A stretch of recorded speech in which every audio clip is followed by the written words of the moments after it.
Hi, I'm Peter Tyler. I was the model unit director of photography on a lot of Red Dwarf. This is some Super 8 that I shot, or various people shot in fact, on my camera way back in 1990 at the Pinewood Water Tank. This was shot for Series 4, a starbug crashing into the sea and hitting a rock. This is us in the tank. It was middle of November, freezing cold. We got dry suits on there to try and keep out the cold a little bit. We basically just had the one day on the water tank. The tank was already filled for another production, and there was a day where we could use it. Again, as in with these tight TV budgets, this is what we had to do. It didn't matter that it was the middle of November and the light would go at 3 o'clock in the afternoon. So it was a right panic, terrible rush. There's the guys making waves the cheap way, with empty oil drums. Alan Marshall in the water there with the clapperboard. And I think that's Dave Viles walking behind me with the camera battery. And Peter Ragg there in a flat cap on the right, helping to move the barrel up and down.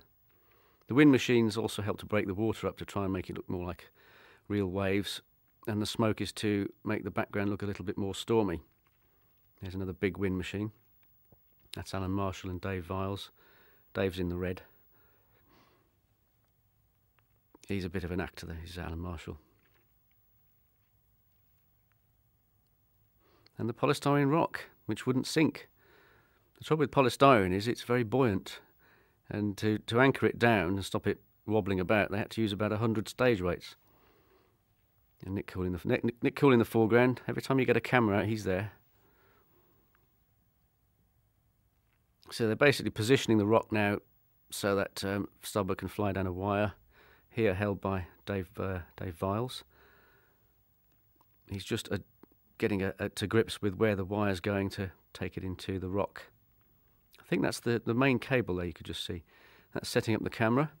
Back in those days when we had a little bit more money, we shot on 35mm.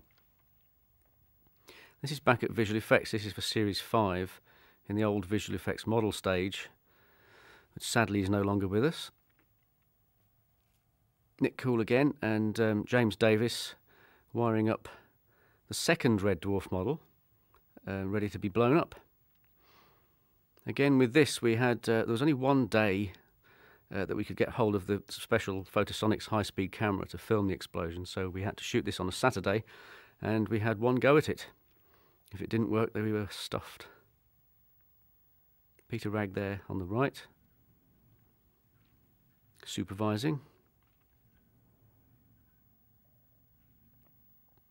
They've filled the smaller model with all sorts of explosives. There it goes. Now this is the starbug taking off as Dwarf starts to blow up. Nick Cool's in the foreground on the left there, holding a big piece of girder, which he then drops into shot. Crash. And the camera can be seen bottom right. The girder actually hitting the landing pad wasn't used in the original show because they made the shot too lengthy, but I think it appears in the extras. There's Nick Cool again. This is the upended set. The camera will be looking straight up at this, and starbug will come crashing through the doors.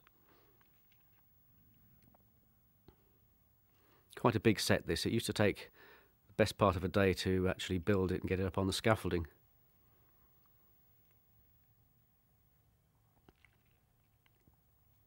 There's a lovely close-up of Nick Cool for all the Nick Cool fans out there. Nick has some kind of pact going on because he doesn't age. I think that's Alan Marshall hanging the small starbug model.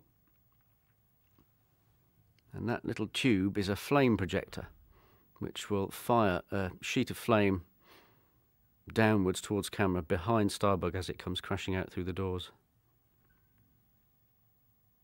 That's Peter Ragg. He'll be probably wiring up the pyrotechnics at this point.